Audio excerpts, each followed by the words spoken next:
Voilà, je salue tous ceux qui nous ont rejoints. Soyez les bienvenus au milieu de nous. Que Dieu nous bénisse ensemble ce matin. Nous voulons être à son écoute et nous réjouir de ce qu'il voudrait nous dire.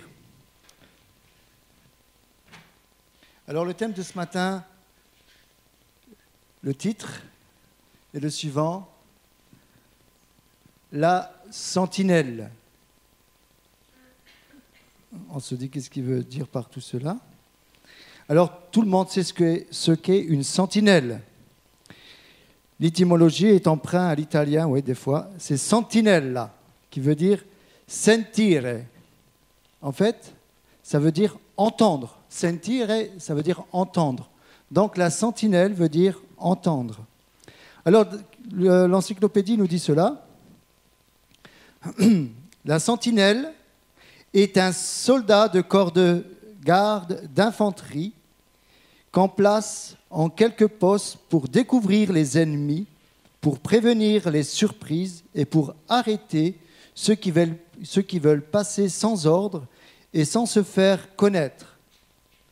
La sentinelle doit rester à son poste, quoi qu'il puisse arriver, à moins qu'elle ne soit relevée par son officier. Pendant la durée de son service ou de sa faction, sa personne est en quelque sorte regardée comme sacrée. Nous allons lire Ézéchiel 33, de 1 à 8. Ézéchiel 33.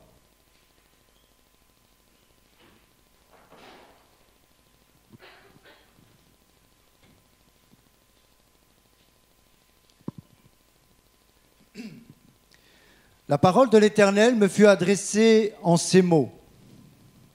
Fils de l'homme, parle aux enfants de ton peuple et dis-leur, lorsque je fais venir l'épée sur un pays et que le peuple du pays prend dans son sein un homme et l'établit comme sentinelle, si cet homme voit venir l'épée sur le pays, sonne de la trompette et avertit le peuple, et si celui qui entend le son de la trompette ne se laisse pas avertir, et que l'épée vienne le surprendre, son sang sera sur sa tête. Il a entendu le son de la trompette et il ne s'est pas laissé avertir. Son sang sera sur lui. S'il se laisse avertir, il sauvera son âme. Si la sentinelle voit venir l'épée et ne sonne pas de la trompette, si le peuple n'est pas averti et que l'épée vienne enlever à quelqu'un la vie, celui-ci périra à cause de son iniquité. Mais je redemanderai son sang à la sentinelle. Et toi, fils de l'homme, je t'ai établi comme sentinelle sur la maison d'Israël. Tu dois écouter la parole qui sort de ma bouche et les avertir de ma part. Quand je dis au méchant, méchant, tu mourras, si tu ne parles pas pour détourner le méchant de sa voie, ce méchant mourra dans son iniquité et je te redemanderai son sang. Amen. Alors pour situer un petit peu le contexte et ce passage, ça se passe environ en 580 avant Jésus-Christ. Alors qui est Ézéchiel ? Alors, Ézéchiel était à la fois sacrificateur et prophète. Son nom veut dire « fortifié par Dieu ». Alors, le peuple d'Israël a été déporté 3 fois et Ézéchiel a fait partie de cette deuxième déportation.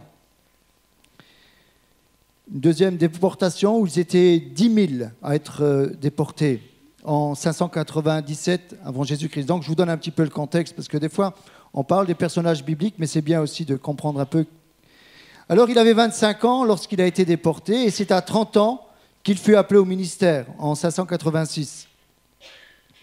Alors, suite à plusieurs révoltes des Hébreux, le roi de Babylone, Nebuchadnezzar, ou Nebuchadnezzar, a rasé le temple de Jérusalem et déporté sur le bord du Tigre la plus grande de la population de la ville. Et c'est important de retenir ce que je vais dire là. C'est à ce moment, nous pouvons le lire dans le chapitre 10 d'Ézéchiel. C'est terrible, je crois que pour moi c'est un des passages les plus terribles de la parole de Dieu. Un des plus terribles. C'est à ce moment que l'arche a disparu du temple et que la gloire de Dieu est partie du temple. C'est à ce moment-là. La gloire est partie sur les chérubins et elle s'est envolée. Donc c'est dans cette période-là. Ézéchiel va écrire plusieurs prophéties pour consoler les Juifs exilés. Voilà, vous voyez un petit peu le contexte. Maintenant, je vais pouvoir aller dans l'idée que j'avais sur le cœur en parlant d'Ézéchiel et de la sentinelle. Alors, pour revenir à ce passage, au verset 7, il nous est dit « Et toi, fils de l'homme, je t'ai établi comme sentinelle sur la maison d'Israël. Tu dois écouter la parole qui sort de ma bouche et les avertir de ma part. » À l'époque, la sentinelle était équipée d'une trompette. Aujourd'hui, c'est un peu plus moderne. Je crois qu'ils sont équipés d'un iPhone ou Galaxy, c'est ça? Je ne sais plus. Mais ça a changé. Mais à l'époque, la sentinelle était liée à la trompette. Je dis cela parce que dans le passage que nous avons lu, il y a une relation très forte, étroite, entre la sentinelle et la trompette. Et c'est dans ce sens-là que je voudrais creuser ce matin. En réalité, j'ai noté qu'il y a, dans l'idée de mon message, 3 sortes de sentinelles. Vous me suivez? Vous êtes toujours avec moi? On y va? Alors la première, Jésus est notre sentinelle. Amen. La deuxième, chaque enfant de Dieu, vous êtes tous des sentinelles. Amen. Amen. Et la troisième, les serviteurs de Dieu sont des sentinelles. Et ils ont beaucoup de responsabilités. Alors la première sentinelle, c'est Jésus qui est notre sentinelle. Il est celui qui veille sur notre vie.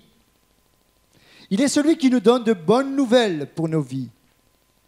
Il nous avertit du danger, si nous sommes à son écoute. Il nous dit ce qu'il voit pour ta vie, pour nos vies. Il nous défend. Il est notre sécurité. Il est notre appui. Nous pouvons être en paix. Il veille sur nous. Il veille nuit et jour. La Bible nous dit, il ne sommeille ni ne dort celui qui garde Israël. Alors, nous voyons l'importance d'être à l'écoute de la parole de Dieu et de dire ce que dit la parole de Dieu et de donner le message de la part de Dieu. Cela engage une grande responsabilité de notre part. Le message n'est pas le nôtre, qu'il plaise ou non. Ce n'est pas notre responsabilité. Notre responsabilité, la responsabilité de Jésus, je pourrais dire, c'est d'avertir le peuple. Cette responsabilité qui délègue à chacun d'entre nous ce matin et à ses serviteurs. Important d'être à l'écoute de sa parole. Jésus nous parle au travers de sa parole, au travers de son esprit, au travers des chants, de la louange, au travers de la relation, de la communion fraternelle, au travers du message, écoutant derrière tout cela la voix du Saint-Esprit. J'aime ce psaume 91 qui est aussi cher au cœur de mon épouse. Versets 1 à 6, psaume 91. Prenez-le pour vous ce matin. Vous voulez le prendre pour vous? Tous les matins, avec un Doliprane, vous prenez ça. Non, laissez le Doliprane de côté. Prenez ça comme stimulant pour la journée. Celui qui demeure sous l'abri du Très-Haut repose à l'ombre du Tout-Puissant. Je dis à l'Éternel, mon refuge et ma forteresse, mon Dieu en qui je me confie.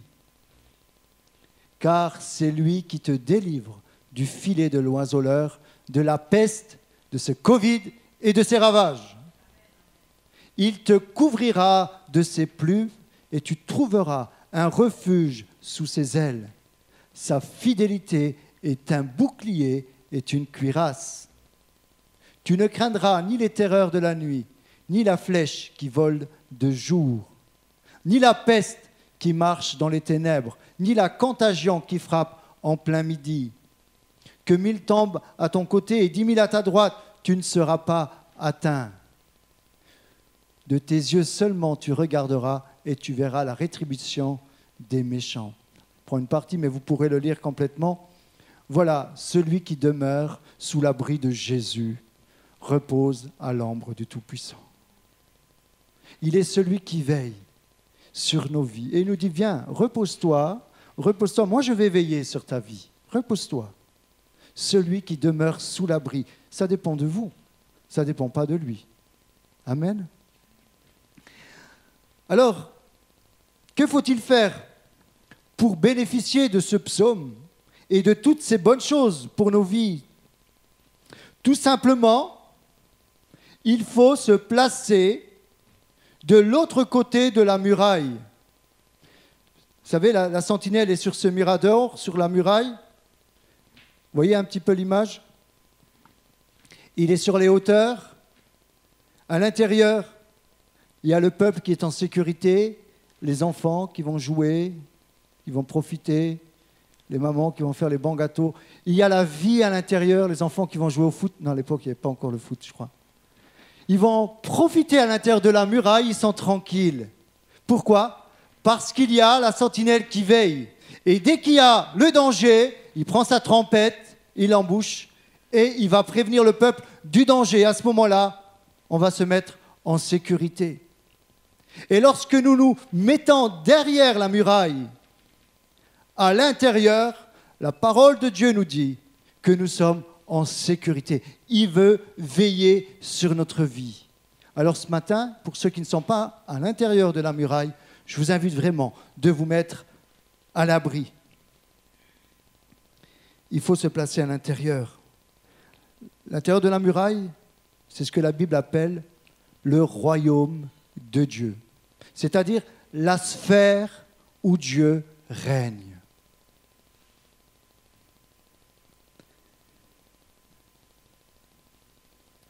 En fait, cette sentinelle qui veille sur nous, c'est un peu comme pour vous donner un peu une image, pour ceux qui ont des belles propriétés, c'est le système d'alarme aujourd'hui. Ils peuvent dormir tranquilles. Si les cambrioleurs s'approchent, on a tellement payé notre alarme cher qu'on sait que ça va sonner. Normalement, s'il y a le cambrioleur qui vient, ça va sonner. Et là, on dort tranquille. Dès qu'on entend un bruit, on se dit, mais bon, je peux dormir tranquille parce que j'ai mis l'alarme. J'ai mis l'alarme. Donc, on met notre confiance dans l'alarme. Et là, on n'est pas alarmé. Amen. C'est important de faire ce parallèle. L'alarme nous rassure et on peut bien dormir. Mais à l'époque, c'était la sentinelle, l'alarme. Et plus on savait en réalité que d'après ce qui était demandé à une sentinelle, la sentinelle ne devait pas quitter son poste. Elle était obligée d'être là à tout moment.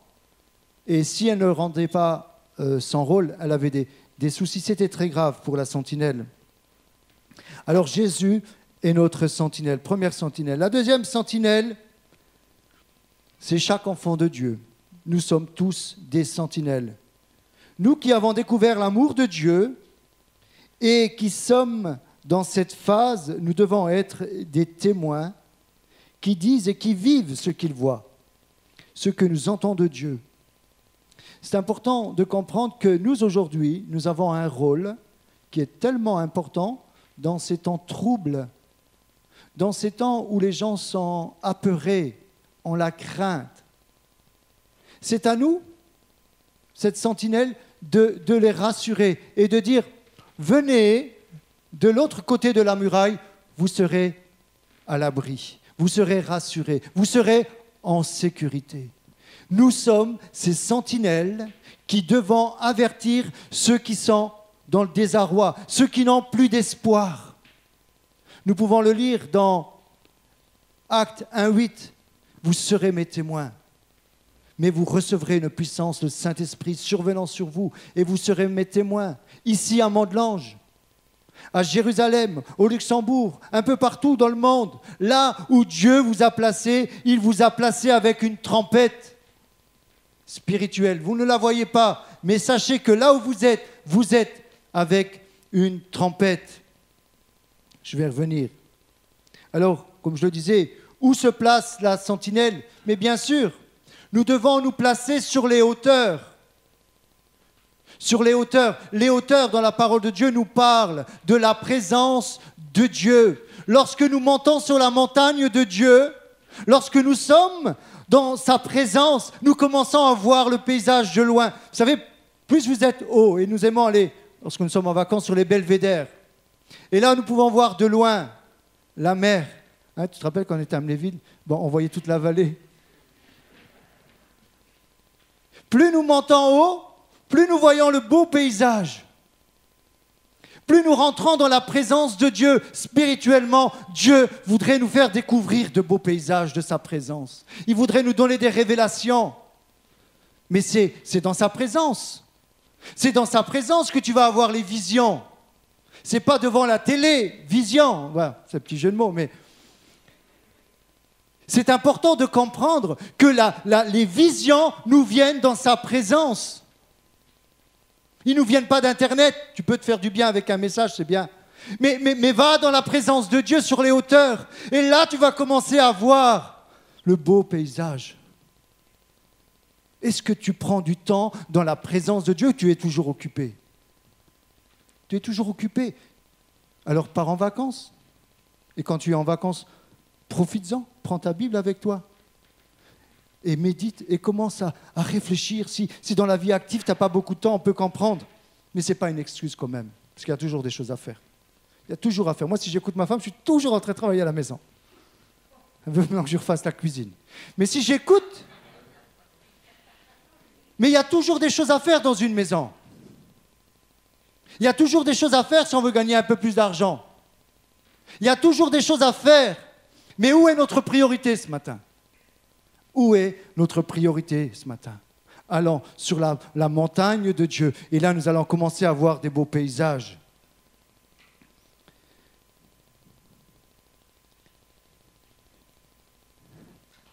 Alors, comment avertir nos contemporains? Avec la trompette. Tu savais jouer quand tu étais petite, je crois. Est-ce qu'il y en a qui savent jouer la trompette? Je voudrais épargner de vos oreilles ce matin. Personne ne sait jouer de la trompette? Et vous me laissez, hein? Vous me lâchez tous. Hein? Je vais essayer. Hein?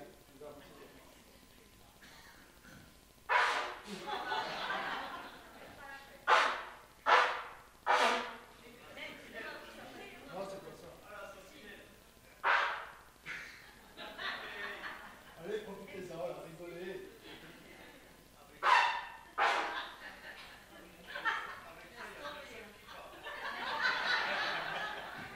Il n'y en a pas un qui veut m'aider, là, venir en aide, ayez pitié de moi, pauvre pécheur.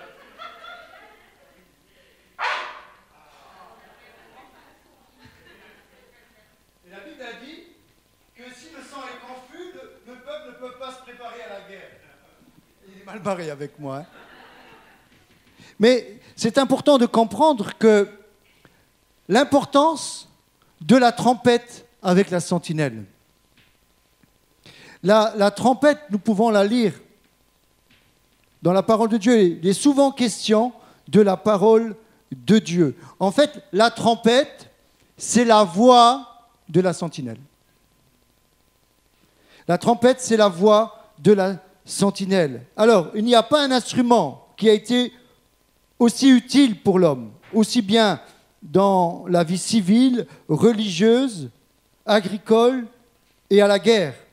Il n'y a pas un instrument qui a été aussi utile que la trompette. La trompette est citée à de nombreux endroits dans la Bible. Dans Lévitique 25:9, elle nous parle de cela, de cet instrument à vent. Alors, nous pouvons la retrouver sous différentes formes, creusée dans des cornes d'animaux ou de coquillages avec des trous.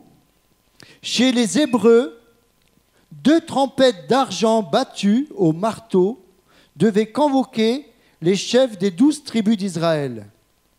Les prêtres embouchent les trompettes sacrées pour le combat, les sacrifices, les fêtes solennelles et pour les festins également. À cause de leur rôle important, les trompettes étaient placées à côté des ustensiles sacrés du temple. C'est important de comprendre tout cela. Alors, il faut du souffle pour cela, vous l'avez vu ce matin. Le souffle, c'est l'Esprit de Dieu dans la parole étymologie. C'est les choses spirituelles, c'est la vérité, c'est l'inspiration, c'est le vent, c'est l'âme. L'Esprit de Dieu veut souffler au travers de nous qui sommes ces trompettes. Essayez de comprendre ce matin. L'Esprit de Dieu veut souffler au travers de ta vie. Tu es une trompette ce matin. Dis à ton voisin, tu es une trompette. Vous n'avez pas l'habitude quand vous dites ça. Hein? Vous n'avez pas l'habitude, hein, quand vous dites, vous venez à l'église, qu'est-ce qu'il a dit le pasteur? Il a dit que j'étais une trompette.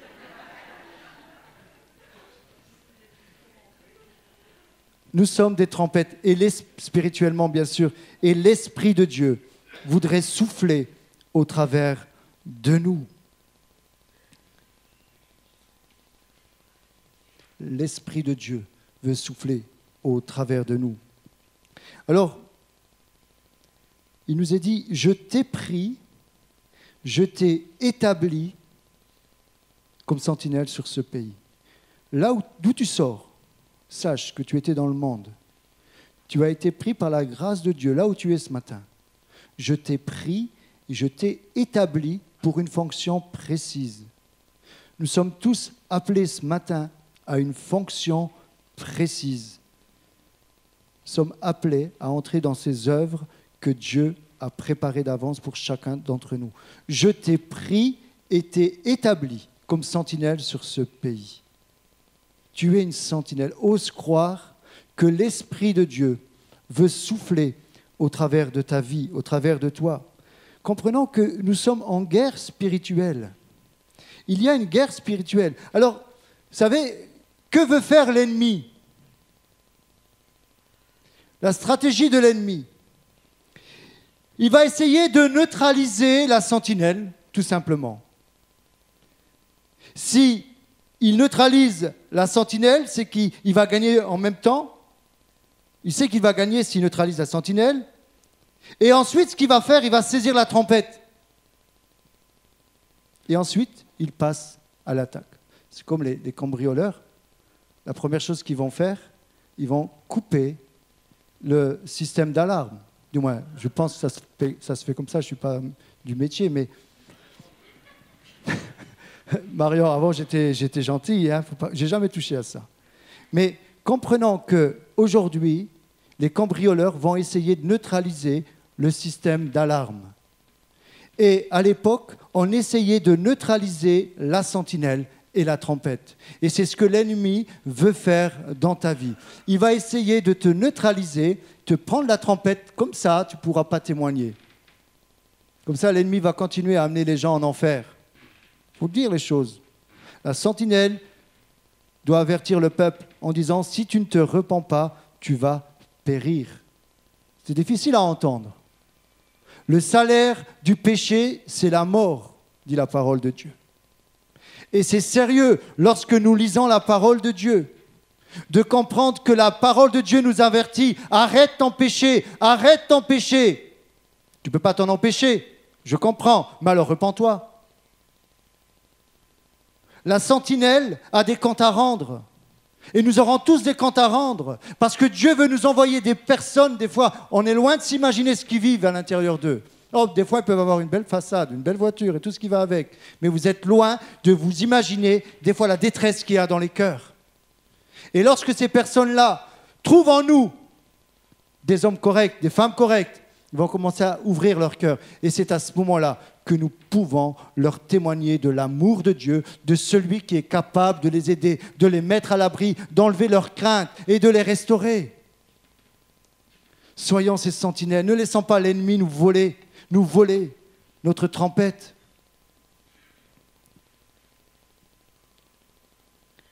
Alors, des fois, vous savez, bon, je ne suis pas expert hein, en trompette, mais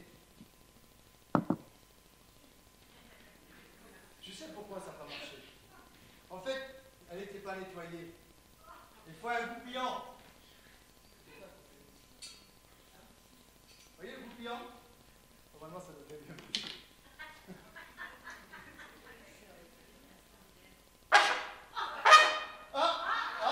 Applaudissez là. Oui.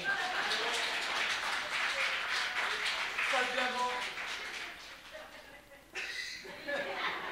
Elle souffle à ma place. Vas-y, chérie.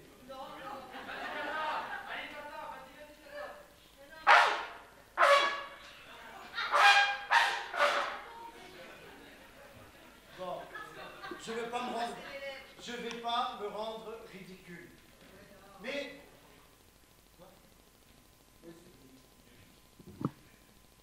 je reviens sérieux. Il y a le goupillant.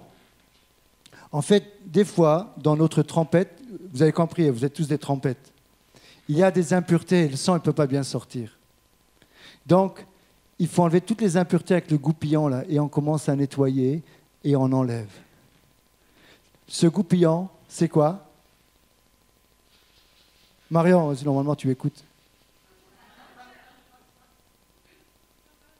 Tu sais pas c'est quoi? Chérie, explique à ta fille. Ben voilà. La parole de Dieu va nous dire, écoute, dans ta vie, il y a ce point-là qu'il faut nettoyer. Tu veux rendre un sang convenable? Il est important de prendre la parole de Dieu qui va faire ce travail de nettoyer toutes les impuretés afin que le sang qui va sortir de ta bouche va être correct. Si tu dis à une personne qui fait des crises de colère, qui est toujours en train de se mettre en colère, et tu comprends parce que la parole de Dieu te dit, lorsque tu te mets en colère, ne pêche point, mais fais attention à ce qui sort de ta bouche. Si toi-même, vous savez, je me mets en colère, mais je ne pêche point, comme dit la parole de Dieu, et je me repens. Mais je donne un exemple. Si tu te mets en colère à répétition, d'accord? Tu demandes à Dieu qui te parle, tu vas prendre la parole de Dieu. La parole de Dieu, je peux te le garantir, elle va te parler. Elle va te dire, attention, la colère, ça peut être un piège. Ne te couche pas sur ta colère.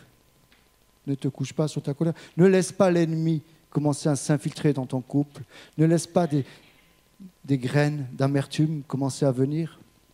Et si tu as compris ça, et que tu vas dire à Alexandre, Alexandre, tu ne te mets pas comme ça en colère avec ta femme. Vous voyez?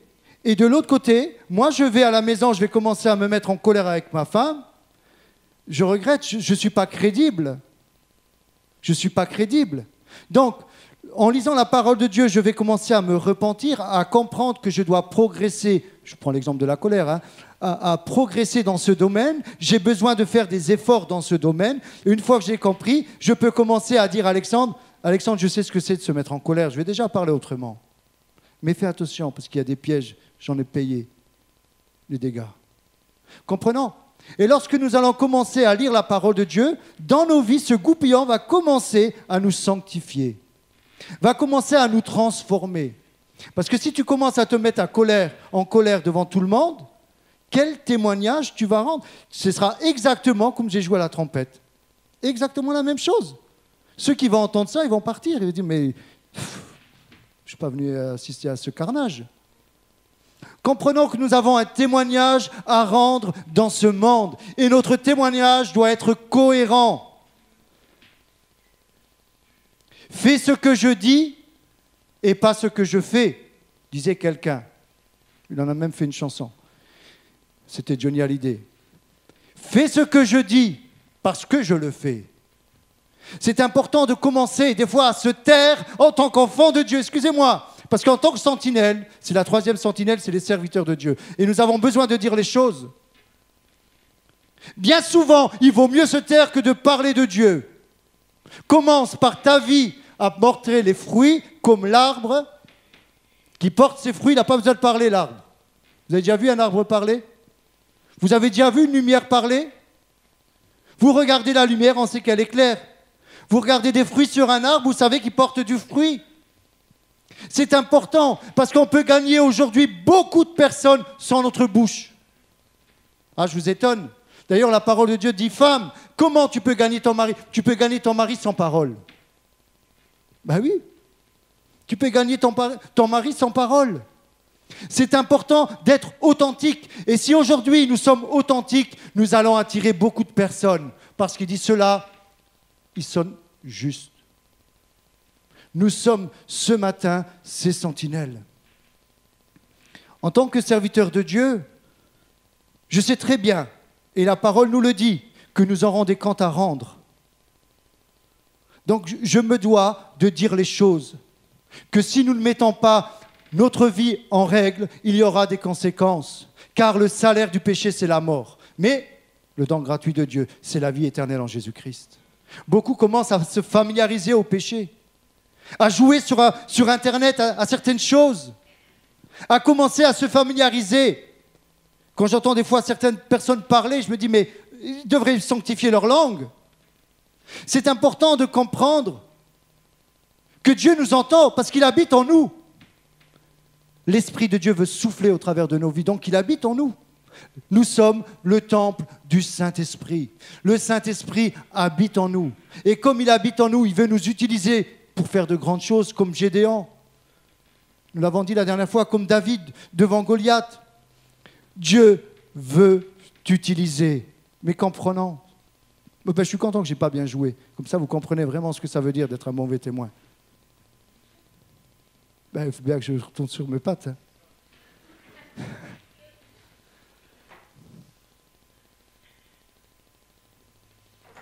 Je prie vraiment que Dieu vous bénisse ce matin. Je ne suis pas là dans le jugement, croyez-moi. Je ne suis pas là dans le jugement. Je veux vraiment que la bénédiction vienne sur votre vie. Je veux vraiment que vous soyez heureux. Parce que Jésus, c'est notre bon berger. Il veut nous conduire dans de gras pâturages.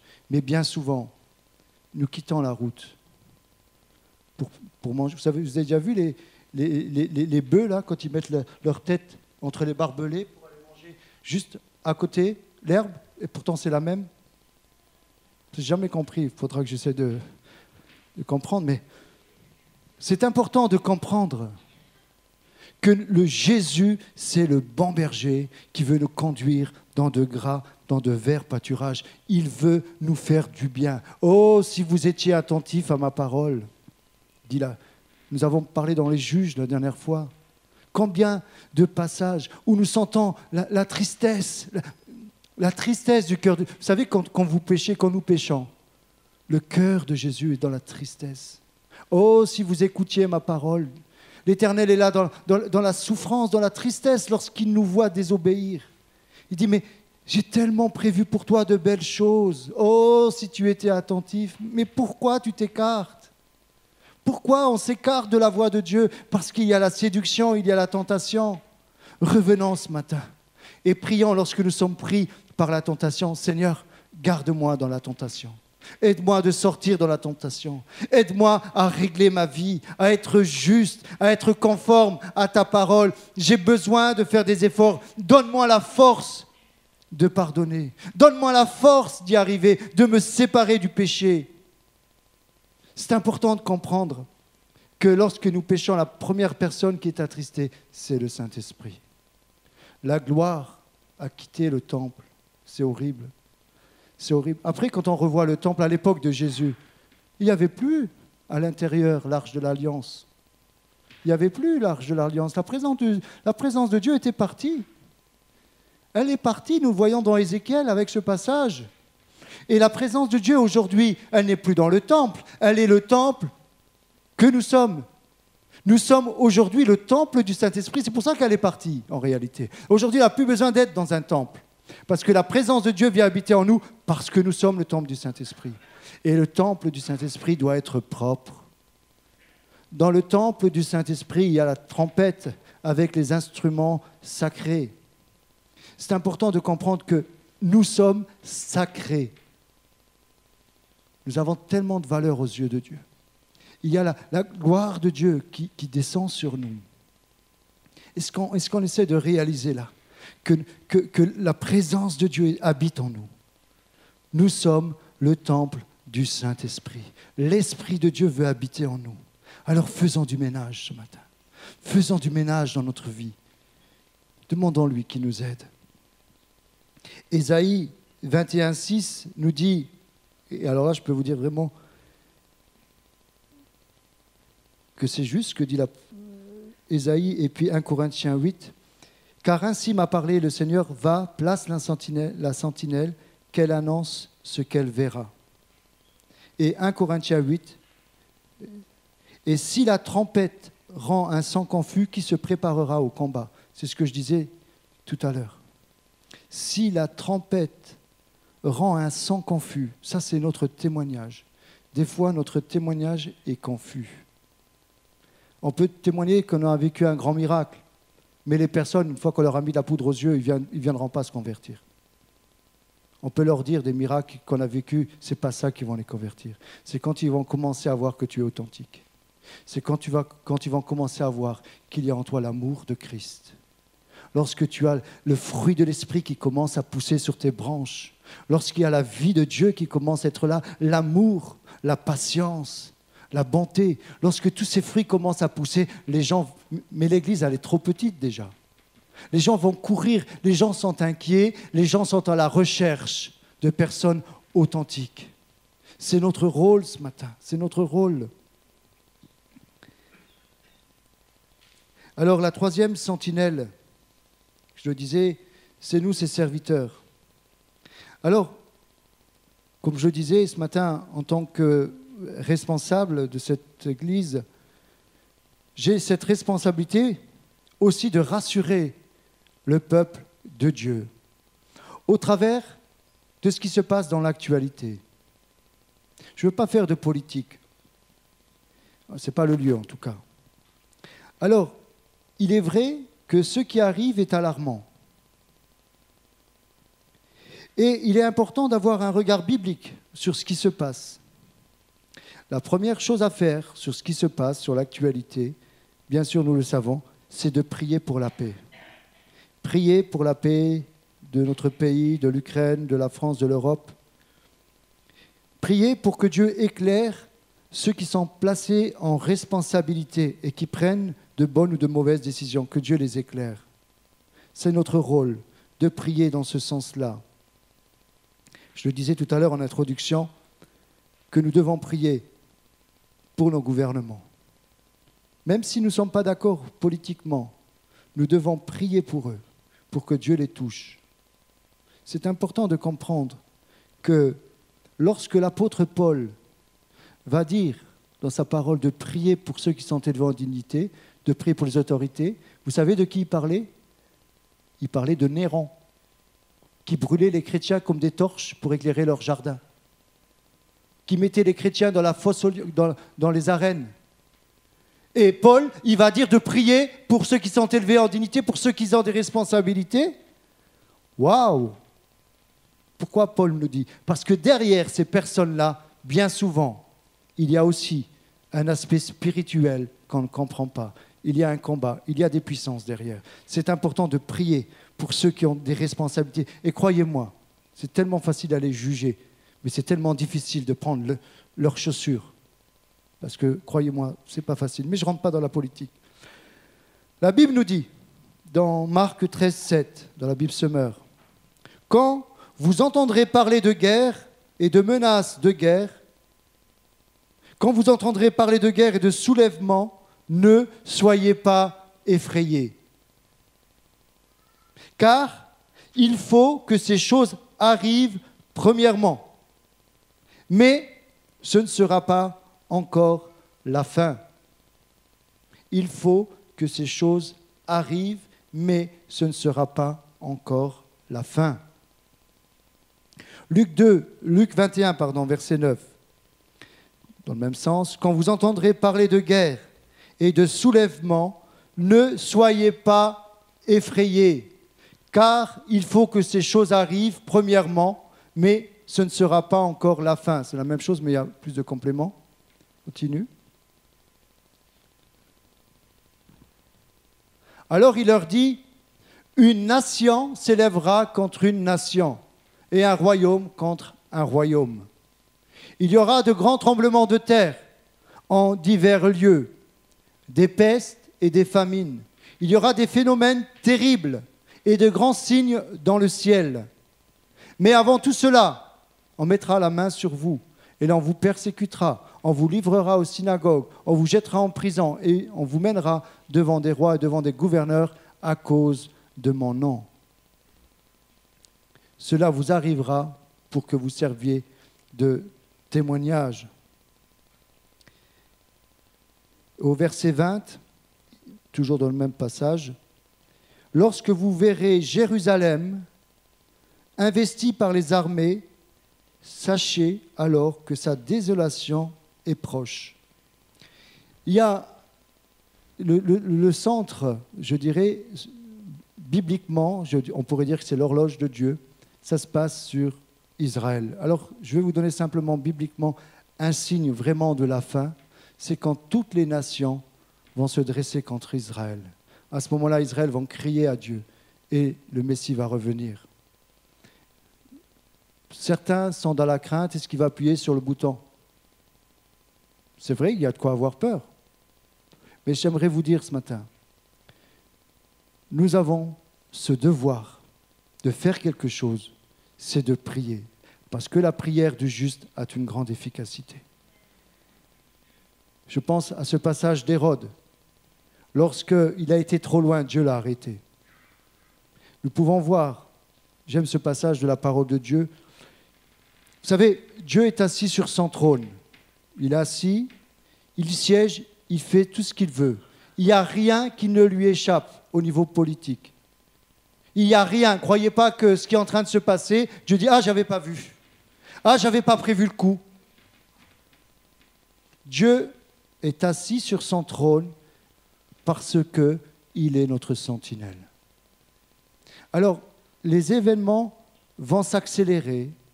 Il va y avoir des choses difficiles. Mais comprenons une chose, que si notre vie est dans les mains de la sentinelle, nous sommes en sécurité. Reposons-nous sur cette sentinelle qui est Jésus. Il veille sur ta vie. Arrête de te nourrir que des informations, s'il te plaît. Moi, je disais à mon épouse hier, il faut que je sois quand même un peu plus informé, parce que je n'aime pas trop, mais bon. Mais à force je vois qu'il y a beaucoup de choses, mais il y a d'autres choses qu'il pourrait éviter de nous dire. Plus nous sommes dans l'information, plus nous avons peur. Plus l'information nous fait peur. Alors je vous invite ce matin à changer de journal, de prendre le journal de la parole de Dieu. Et là, lisons le psaume 91. Lisons les promesses de Dieu. Amen. Soyons rassurés. Il nous est dit ce matin, vous pouvez venir pour chanter. Ne soyez pas effrayés. C'est le rôle de la sentinelle ce matin. C'est de vous dire, ne soyez pas effrayés. Lorsque ta vie est dans les mains de Dieu, ne sois pas effrayé, quelle que soit la situation que tu traverses. Amen. Ne sois pas effrayé ce matin dans ce que tu vis. Il est celui qui veille sur ta vie. Ça, c'est le message de la parole de Dieu. Nous avons une sentinelle qui veille sur nous et il nous parle au travers de la trompette. Il nous parle au travers de sa parole pour nous rassurer. Sur quelle source d'information tu es branché ce matin? Branche-toi sur la bonne. Amen. Je ne dis pas qu'il ne faut pas être informé, mais je dis aussi qu'il ne faut pas être déformé. C'est important. Amen. Que Dieu mette ce matin dans nos cœurs la paix. Je vous invite à vous tenir debout.